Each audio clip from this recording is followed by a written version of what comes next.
All right, welcome back. Now our GMC tweet of the night. This is from the Pirates. Picture perfect. The shot of Keller and Bednar in those ugly uniforms. Pony, I want them to go back to just wearing their jersey. Like, I would rather see them wear their Pirates jerseys. Every player should wear their home team jersey, I think.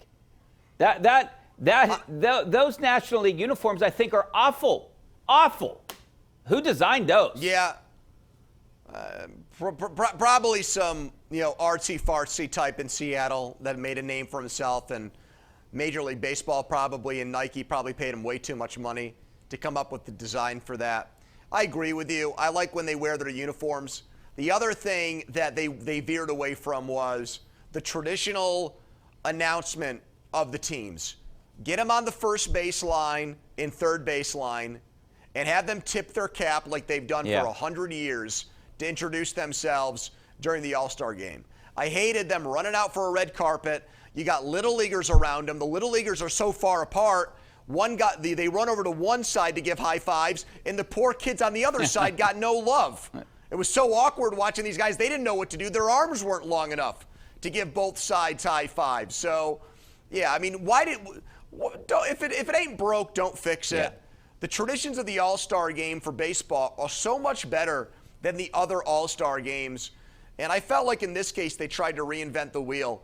Baseball, I think, has had a bounce-back year, Richie. I think the pitch clock stuff, and I think the things they've done with the game in general to speed it up, I think overall it's worked with fans. The All-Star game, they got too cute, and I think turned a lot of people off with the uniform idea they had for this game. Yeah, I could see the red carpet in L.A. like last year, but this is Seattle. There's no need for a red carpet. Let's go out to Fred in North Huntington. How you doing, Fred? Hi, guys. Thanks for taking my call. Hey, two quick questions about the Penguins. Number one, do you think there's any plausible way that they can make the Carlson trade without Petrie being involved? Because for what the Penguins are paying him and what he's produced, which is, in my opinion, basically nothing, I think you got to convince another team that to actually, want this guy. I haven't seen anything out of him, and I just don't think without Petrie's contract, it's kind of a sticking point as far as this trade goes. And one more quick question, Richie. Has there been any update as far as the Penguins TV deal for next year? Yeah, no update. I know they're working through some things. You're going to see them on TV somewhere. I can guarantee you that. I just don't know where. But you're going to see Penguins games on TV somewhere for sure. So you don't have to worry about that. Pony, I don't know if we have your tweet. I know I used it at 10 o'clock in the 10 o'clock news. But, the trade that you put out there, I want to disagree with a little bit. I feel like that was giving up too much to get Erik Karlsson. Now, look, I want Erik Karlsson, and I hope they do work something out with him. And I think that he is. I think the Penguins are the best option for him. I think that's where he wants to go too. But I like, throwing some guys in. I think this is your tweet right here. Mikael Granlund and Jeff Petrie, get rid of those guys. But 2 first-round draft picks. That's where I have a problem. And both P.O. Joseph and Owen Pickering. I could see maybe Pickering because that wasn't Dubas's guy, but I don't want to part ways with both of those guys. Pony, you there?